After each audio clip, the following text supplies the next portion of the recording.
Ku izina ry'Imana Data na Mwana na Roho Mutagatifu, amina. Gira amahoro ya Kristo umuvandimwe. Turacyaganira rero ku maturo, haleluya. Uyu munsi tugiye gukomeza kureba inzitizi zishobora gutangira amaturo twatanze akatuvaho ku buryo bw'umubiri, bikagaragara ko tutakiyafite ariko ntagere aho twifuza ko agera, kubera yuko hari icyayatangiriye, hari icyayazitiye. Izo nzitizi rero turi kugenda tuzireba ariko tugamije no kuzikura mu nzira yacu, kuko iyo dutanga ituro twe tuba twishimira yuko rigenda kandi rikagera aho twifuza ko rijya. Haleluya. Niyo mpamvu rero muvandimwe nkunda, nifuza yuko izi nzitizi zatuva imbere, zamara kuhava rero tukabona kureba Imana. Hari igihe rero Sekibi izi kubaka urukuta hagati yawe n'Imana rugatuma utareba Imana. Igihe kirageze rero cyo kugira ngo turebe ese koko aho turi kureba Imana. Niba turi kuyireba tuhagume, niba tutari kuyireba twurire igiti nka Zakewusi dushake Yesu. Haleluya. Dushaka uruhanga rw'Imana, dushaka uhoraho igihe kiboneka. Haleluya. Ijambo ry'Imana rivuga ngo nimushaka uhoraho igihe kiboneka, nimumwiyambaza akiri hafi. Hari igihe kizagera uhoraho ajye kure, ku buryo icyo gihe kumubwira bizaba bigoye, ariko ubu ni igihe cyo kubikora kuko birashoboka. Haleluya. Tugiye rero kureba inzitizi. Mu minsi yashize twakomeje kureba inzitizi twitera twebwe ubwacu. Twarazirebye, twarisuzumye, twaje gusanga koko zihari, ntabwo ari impimbano. Nukuri zirahari. Hari ubwo bwibone butuma tujya gutanga amaturo tukumva nyine tugomba gutanga ibyo mbese twebwe twumva twahaze. Hari uko kwikunda, hari uko kwitindaho, hari ukwisubiraho. Kwa kundi iyo utinda gutanga amaturo ukabitekerezaho, Sekibi agera akaba ari uza yihuta akaza akakuganiriza akakubwira ati ariko aya maturo yatanga ubundi ni wowe mukiri uruta abandi, utari kuzi ko ari byo koko. Niba wari wapanze gutanga 10,000 ubwo kabukuyeho 1,000, bwacya mu gitondo uko ugenda uyatindana niko Sekibi agenda akwereka n'ibindi bibazo. Hakaba nubwo uvuga uti nzayatanga ejo, bukira umaze guhura n'igituma agenda. Ibyo rero ni ibintu dukunze guhura nabyo mu buzima bwacu bwa buri munsi. Ariko rero turi kureba uburyo izo nzitizi zitakabaye zitubuza gukorera Imana, zitakabaye zitubuza kwegera Yesu. Haleluya. Hari indi nzitizi ngewe nahuye nayo ejo ku cyumweru ubwo najyaga mu misa. Ndavuga numva iyi nzitizi nubwo ntari nyizi ariko ibaho, ariko ngewe nyirebye uko imeze nasanga ari mu nzitizi zituruka ku bandi, ari nazo tugiye kuganiraho uyu munsi. Ku bandi rero ni gute? Ngewe nagiye mu misa ngenda niyemeje ko ndi buture kandi nkanashima. Ni ukuvuga ngo ni ibintu bibiri, kandi haba uduseke tubiri.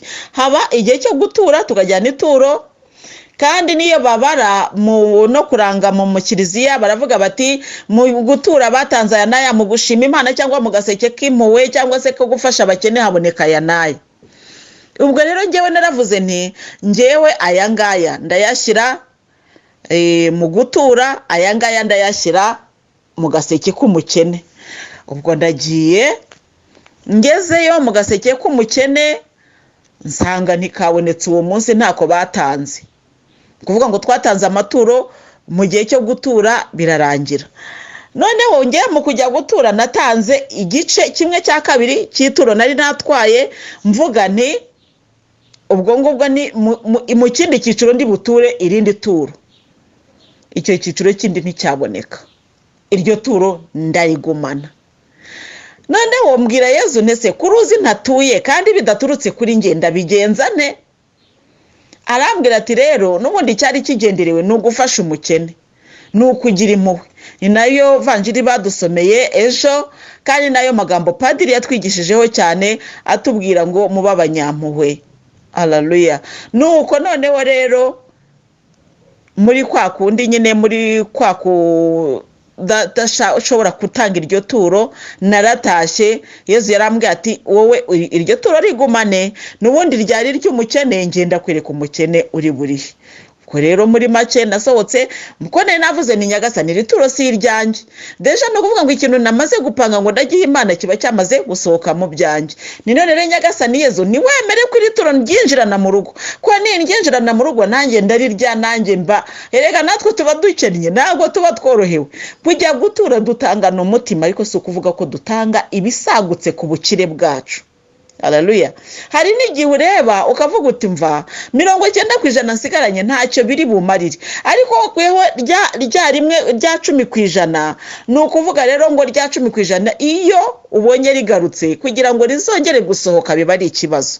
Niyo mpamvu ngenge abwira abantu ni ubishobora ukimara kubona icyo gushimiraho Imana ugiye utukuraho kimwe cy'icumi gitange naho nugitindana ubwo nyine se kibi nawe urumva uko nari bubigenze kandi ubuzima niko bubaye haza noneho byinshi cyane ngo n'umwana utarwara agahita arwara ikibazo kitabagaho kihita kiboneka kugira ngo mbese se kiba kwiba umugisha wari kuvana muri kwa gutanga. Nukuvuga rero ngo se kibi araturwanya cyane araturwanya niyo mpamvu niyo turi gushaka gutura we abababaye agakomeza no kuguhagarara hafi kugira ngo arebe ukuntu yakwambura iryo turo ubufite.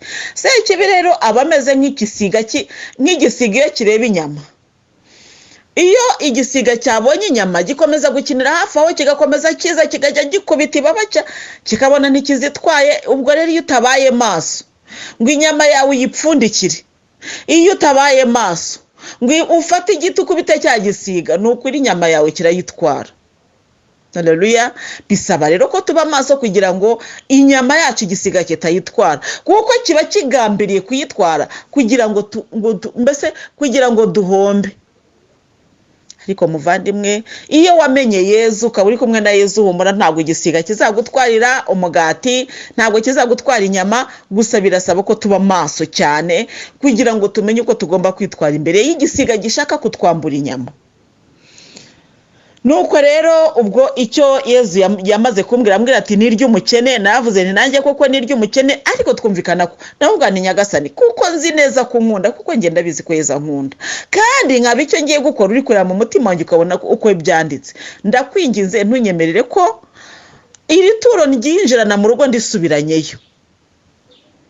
Ubwo rero Yezu yarabikoze kuko ubwo uko nakabimusabye naragiye ndataha mu nzira nta muntu w'umukene twigeze duhura kandi ariko nkavuga nese ko imvura iri kugwa nca ahantu se ngiye kugura umutaka mbese nkumva naca ahantu ni ryatura n'ubundi ko ntaritanze reka nca ahantu ngure byibuze umutaka ngenda nitwikiriye noneho Yezu oya nkumva ijwi rimbwira ngo ya ituro ni ry'umukene.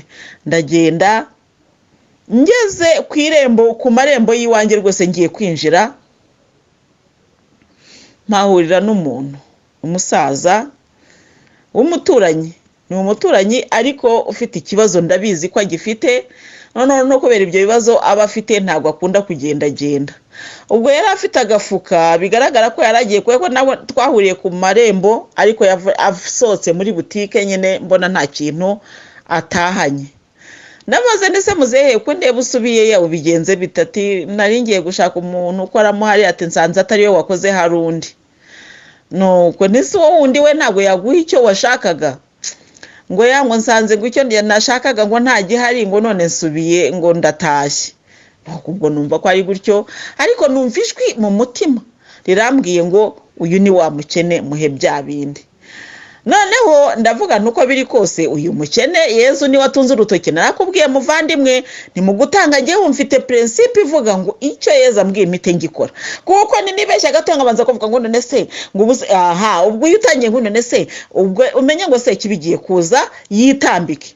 Ubwo Yezu akimara kubimbwira rero nahise muhereza rya turo nahise ndifataho nari naribitse nyine ndari muhereza arishima cyane cyane cyane arangije ikintu cyambwiye yuko koko ari we nuko twamaze kuganira nkabona asubiyeyo noneho nanjye nkomeza gucunga aho agiye nsanga asubiye muri ya butike. Bivuga iki rero bivuga ngo yaragiye kwikopesha asanga wagombaga kumukopa cyangwa se warusanzwe amukopa nta urimo cyangwa se asanga mbese uko bari babimwimye. Ubwo nagize amahirwe abonye icyo kugura cya kintu yikopeshaga yahise asubirayo kandi noneho yasohotseyo ubwo nanjye nakomeje gucungira hafi ngo ndebe, nyuma yaho rwose yaze gusohokayo afite akagafuka karimo akantu. Bivuga iki rero? Bivuga ngo yari agiye guhaha ariko adafite uburyo bwo guhaha. Iyo nkuru rero nyivuze ngira ngo nkubwire ngo hari inzitizi duhura nazo mu gutanga ariko zidaturutse kuri twebwe. Njyewe numvaga nshaka gutanga iryo turo, ariko mu by'ukuri nagize inzitizi z'uko nasanze ako gaseke natekerezaga guturamo nta gahari.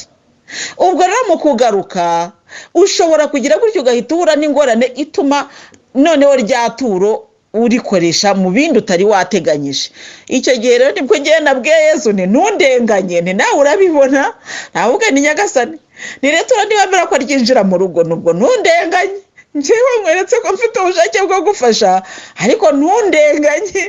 Ubwo rero Yesu ntiyakurenganya kuko abazi ibituri bugufi, ababona ibyo turimo, ndetse no muri dawe uri mu ijuru duhora dusenga tuvuga ngo ntudutererane mu bitwoshya ahubwo dukize icyago.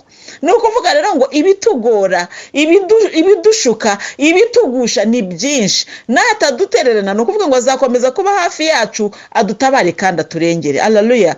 Ariko ibidushuka byo birahari, ibitugusha ni byinshi, ibidukeneyeho icyatuma umugisha wacu ugenda ni byinshi. Hari igihe ugera no mu rugo ugasanga nyine hari byinshi. Ubwo nageze mu rugo nyine nsanga hari umuntu untegereje, nawe utegereje ngo ngire icyo mumarira, ariko njyewe icyo gihe bimeze gutyo.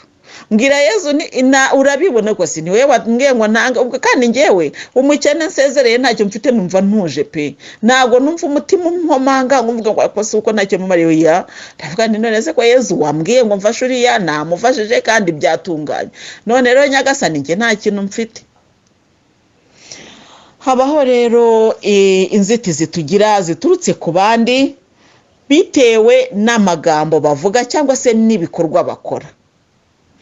Reka mbere ku bikorwa, kuko hari inzitizi zihera ku bikorwa abantu bakora ugasanga gufasha birakugoye, cyangwa se gutanga ituro, kuko erega ituro nidushaka turyite wenda uburyo bwo gufasha cyangwa se uburyo bwo gutabara abandi, kuko iryo turo duha Imana twongere twibukiranye ko Imana idahindukira ngo ize kurirya, ahubwo riba rifasha kiliziya, riba rifasha umuryango w'Imana, riba rifasha umukene turihaye. Haleluya.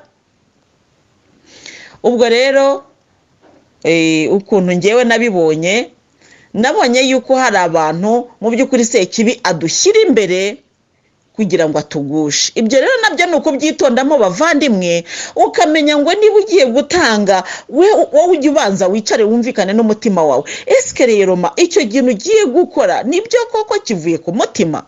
Niba wumva mu mutima wawe harimo ingononwa, ukumva harimo akantu kari kugukomanga, kari kugusharura, nushaka ubireke.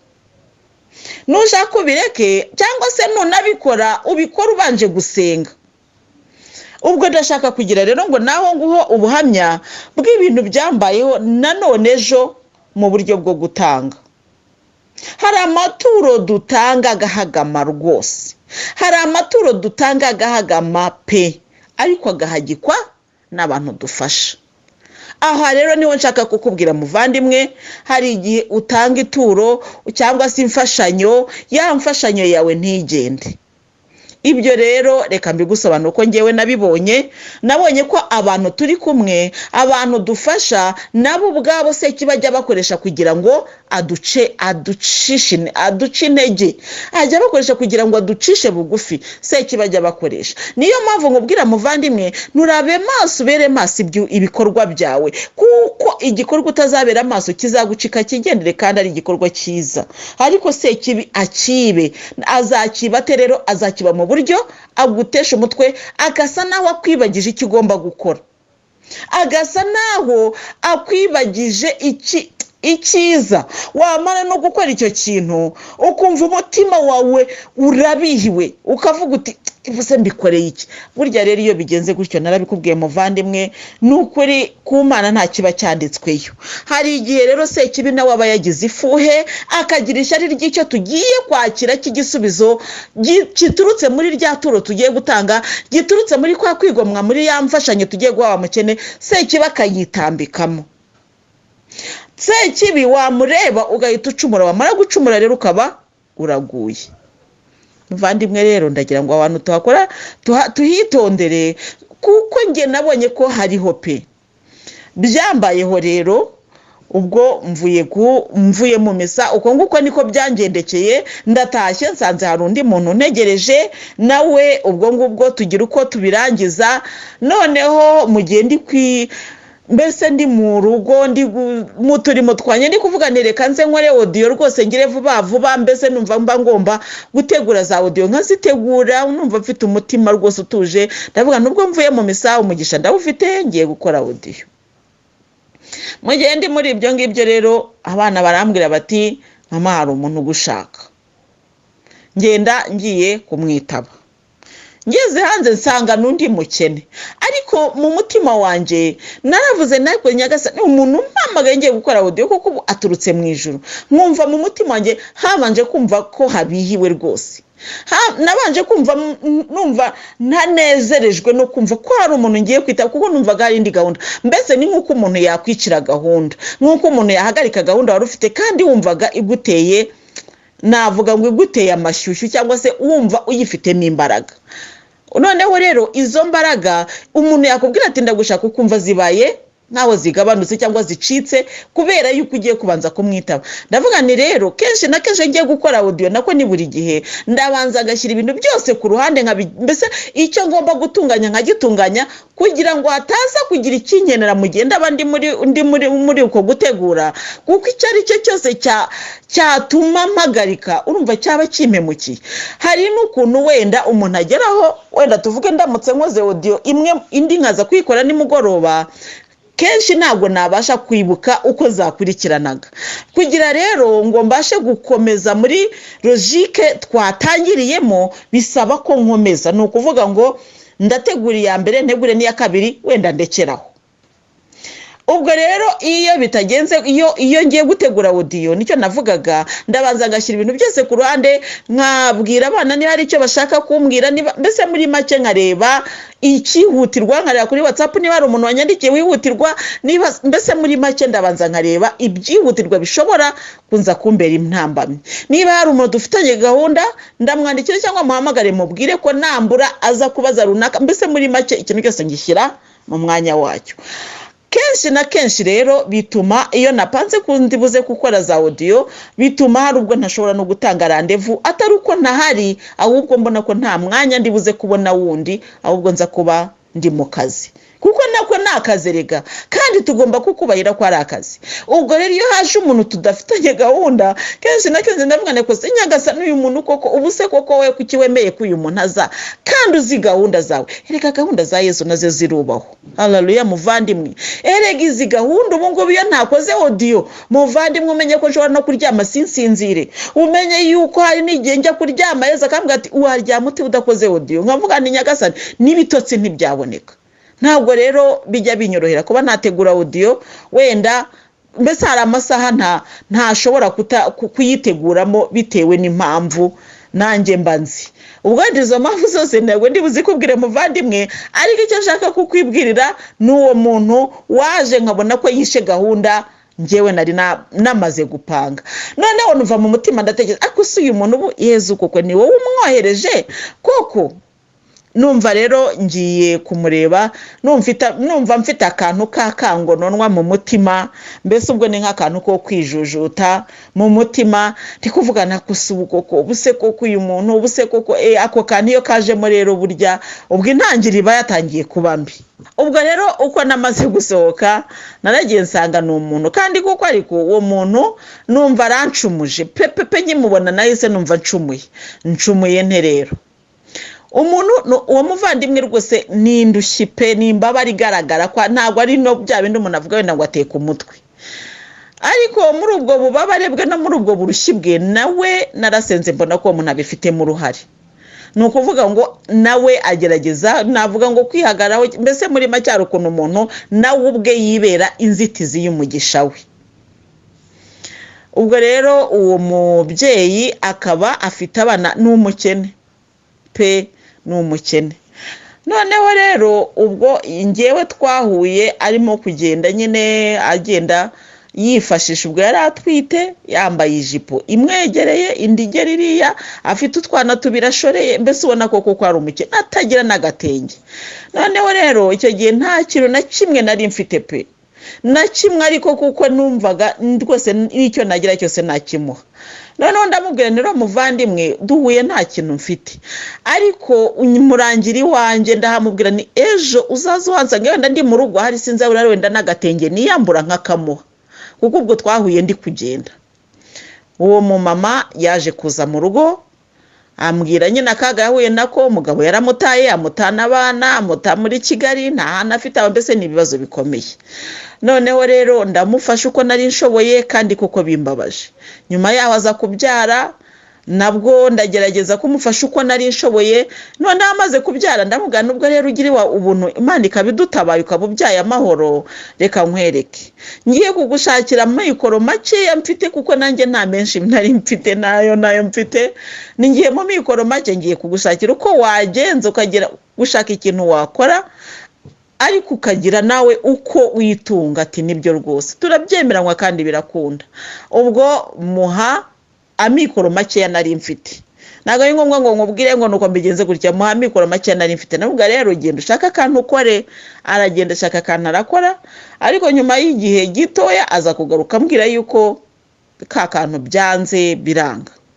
ndamubwira noneho rero ubwo wabonaga bigenda kandi ukabubona byibuze, kuko nanjye hari igihe koko hari igihe niyo dutanga burya tujye dutekereza, hari igihe ubona ko umuntu umuhaye akantu gatoya ugereranyije n'ibibazo ubona afite, ariko ngewe nkumva nshaka gufasha umuntu nawe ushaka kwifasha. ndamubwira rero nta kibazo, reka twongere noneho turebe ko igishoro cyazamukaho gakeya byibuze ukagira icyo ukora. ati nta kibazo rwose, ati kandi ngewe ubwo n'impamvu nawe muvandimwe unyumve, n'impamvu ngewe byagezaho bikantera n'uburakari no kwijujuta, nuko nk'ubwo yashoboraga kumbwira ati nkeneye wenda tuvuge urugero, akaba yambwira ati nkeneye 5,000 ni urugero, nkaba wenda natekereza ariko 5 ni make nkaba namuha 10. ntabwo ari uko byari bimeze, iyo mibare yo sinyivuga, ariko naguhaga urugero kugira ngo ubyumve neza. nkaba namuha 10 yego nayo ni make, ariko mu by'ukuri ayo yarakeneye yari make kuri ayo ngayo. hagashira igihe ati rwose ati bya bindi byanze, ati byanze, cyangwa se nkajya kumva hashira nk'iminsi nk'ingahe nkumva arampamagaye aterega ati nararwaye, ati n'abana bararwaye, ati amafaranga nayakoresheje mu kuvuza abana. ibyo rero nkumva ndavuze ni nta kundi bwo nyine uburwayi ni uburwayi. ariko none igihe cyagezeho nkabona agiye kubigira akamenyero, buryo rero gufasha natwe tugira ikintu cyitwa kugira ngo umuntu akananirwa. noneho rero asa naho abigize akamenyero, ndavuga ni ntacyo bitwaye. noneho rero ubwo tubimenyereye gutya ngewe ngiye kumufasha. ndamubwira rero muvandimwe, urabibona Kigali yananiye abantu n'abakire barimo kunanirwa. ni ukuvuga ngo ntabwo abantu bo mu rwego rwo hasi cyane bakiyishoboye. ndamubwira nti rero ngiye kugusakira amafaranga navuga ngo afatika, ntabwo yafatikaga kuko ni make ugereranyije n'icyari gikenewe, ariko ku bushobozi bwanjye yari menshi. ngiye gushakira amafaranga afatika, noneho wowe ushake ahantu ujya mu cyaro, ugenda ujye gukora, ukoresha amaboko yawe, noneho ukomeze wenda unashakishe, mbese byibuze utwo nzaguha tuzakwishyurira inzu yo mu cyaro. tubyumvikanaho biremera. noneho ngeze aho ndavuga ni ko nzi ko nta bushobozi bundi afite, reka ngewe mukorere iyo gahunda. mpamagara abantu bo mu cyaro nzi, mu byaro kitari n'icyaro kiwabo, ko yambwiraga ati iwacu ho ntaho ngira, nta kintu kiriyo. mfata rero gahunda yo kumwitangira, mbaza abantu nzi bo mu cyaro basenga, rwose basenga Imana, ndababaza barambwira bati aho turi ahangaha, kuko bo baba mu cyaro rwose, hano hari inzu y'3,000 kandi bari nini, noneho umuntu akaba yayibamo akajya yirwa ahingira abantu, ati ntabwo yabura byibuze igitebo cy'ibijumba. ndabimubwira nturabyumva ute? ati nukuri ngewe mbigenze gutya, ati nagenda, ati nkarimiriza ngakora rwose nta kibazo. muhuza n'abo bantu, aragenda ajyayo, baramufasha inzu barayishaka barayibona, araza arambwira ati mbonye inzu y'amafaranga ya naya, banciye aya ngaya amezi aya naya. ati kandi nkazakenera wenda n'isuka, mbese ubwo twarabibaze dusanga mbese muri make hari amafaranga azakenerwa kugira ngo icyo kintu kizakorwe. Ndashinyiriza nduzikora gushinyiriza, ndamufasha, icyo kintu kirakunda. Mbikubwira rero atari kugira ngo nirate cyangwa atari kugira ngo niyambure ikuzo kwa Yezu azampa umunsi azagororera abagize neza, ahubwo mba ngira ngo bigufashe ku isomo, kubera ko ari icyo turimo kwiga none ahangaha. Haleluya. Nuko ubwo rero ndagenda ndiyandayanda, ayo twari dukeneye ndayamuha, ndagije ndavuga ni akira noneho n'itike nazakwimura, dore rwose bimeze neza. Ati rwose turashima, turasenga, turatandukana. Hashize iminsi mikeya ndongera kumubona muri Kigali, aragarutse mu rugo. None uri ntangase mwarimutse se byagenze bite? Ko muri iyo minsi nakomezaga no kugerageza telefone yamaye ntikunde, nkavuga ni wenda yageze muri bya byaro telefone iramunanira, nta kibazo. Aho nyuma aza kumpamagara hashize nk'ibyumweru nka 2, nese ni bite byawe, ni aho ngaho se mufite network? Ati ndi Kigali. Ati ndi mfite network. Uri Kigali se waje kudusura? Hato yaterega burya sinagiye, byagenze se bite? Atereka ati nararebye, ati nzaka kujya mu cyaro ari ibintu bikomeye. Ati ubwo rero ati yayandi wamaye, ati nahise mbona akazu hano hafi, ataba ariko nishyura ubu niho ndi n'abana. Ndavuga se kuko uretse yuko wahemutse ukaba wihemukiye, ubwo se urashaka kumbwira yuko uzicara muri ako kazu abana uzabagaburira iki? Ngo yangu urumva ngo nyine ngo nishyuye inzu ngo ngira gute ngo nsagura n'utwo ngiye guparanganya ngo ngiye kuba nkora, nta kibazo. Ntabwo ariko rero ngewe ndambuye amaboko, icyo nashoboraga gukora nakirangije, ubwo nakazi kawe ibindi bikurikiyeho ubwo uzajya wimenya. Biratinda araceceka. Nyuma yaho rero aza ubwo yaje mu rugo. Aje mu rugo rero numvise bimcumuje.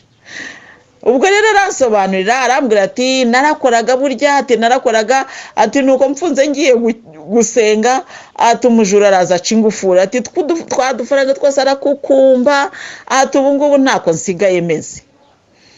Noneho mbwira Yezu Kristo, numva rero mwami wanjye nukuri nakoze isengesho ntazi uko ryitwa.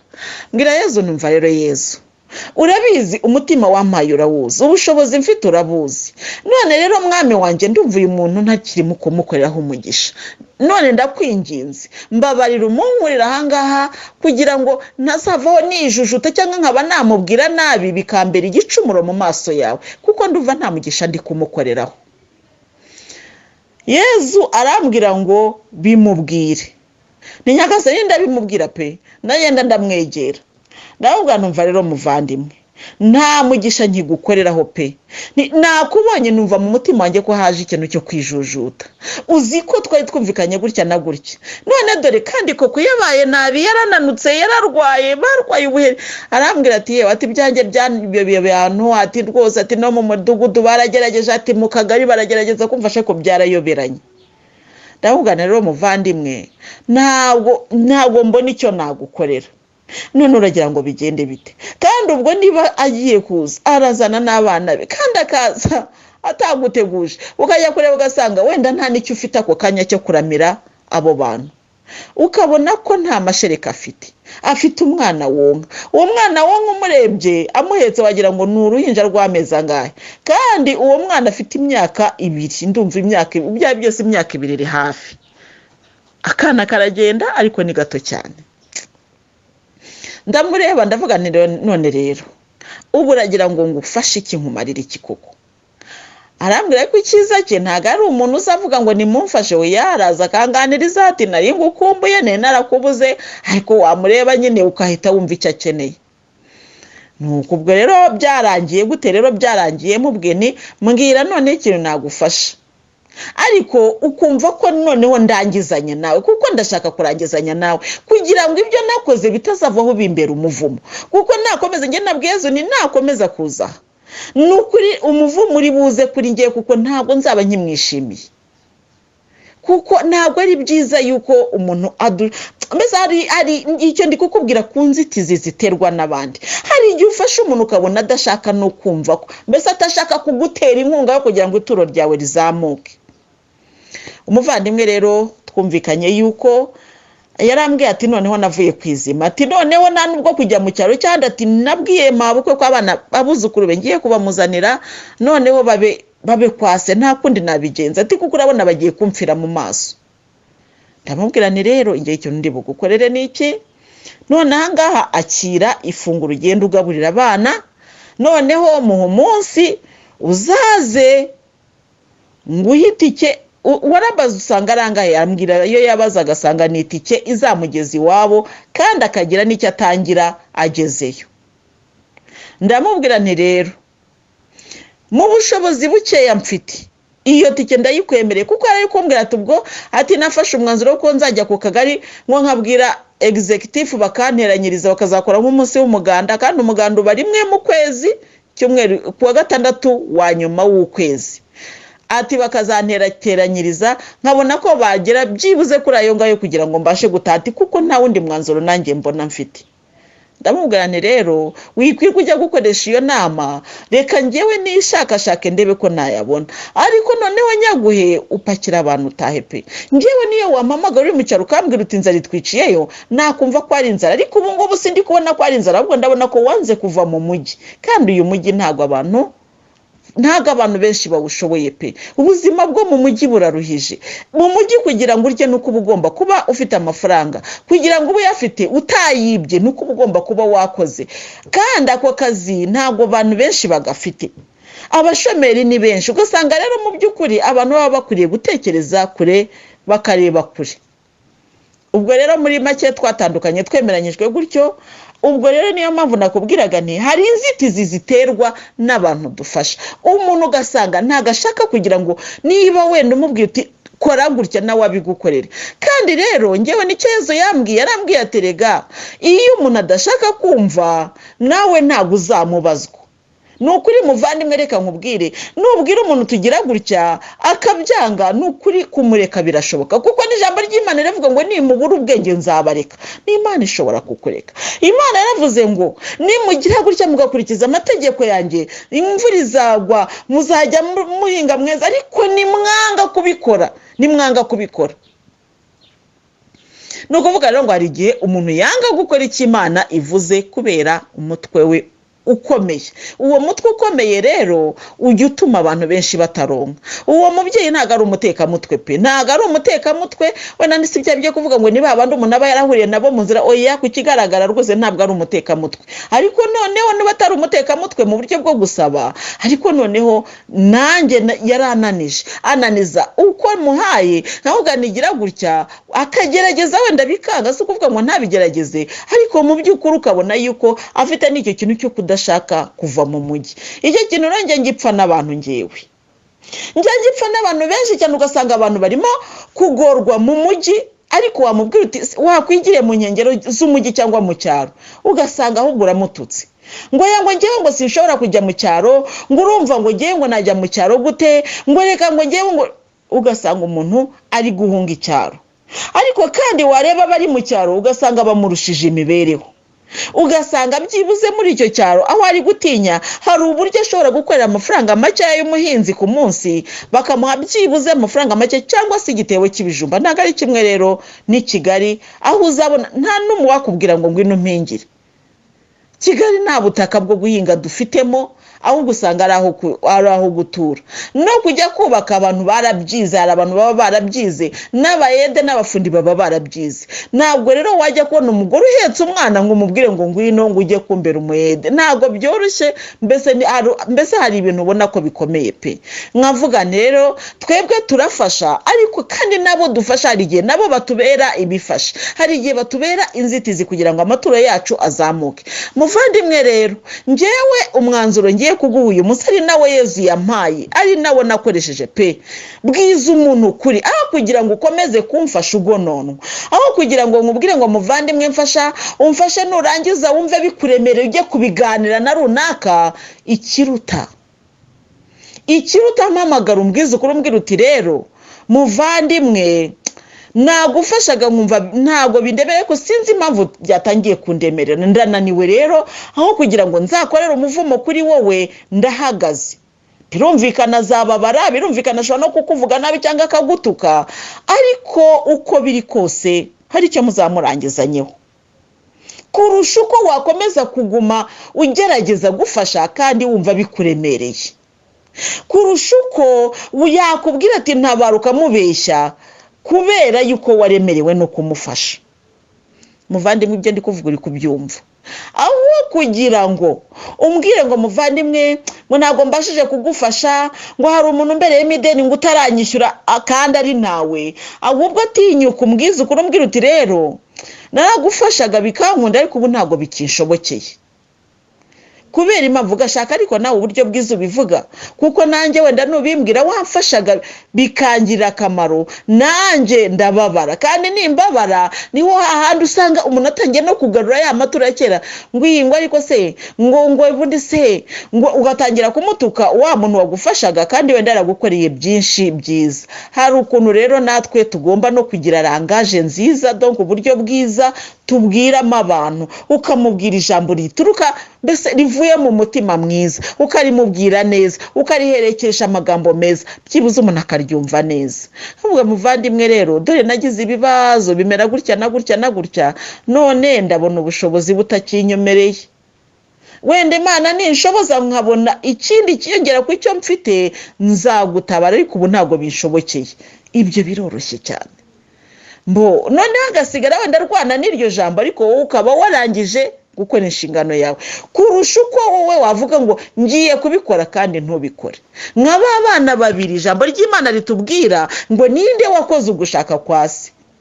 Umugabo yari afite abana babiri, haleluya, arabahamagara bombi, abwira umwe ati ngira mu murima ujye kunkorera.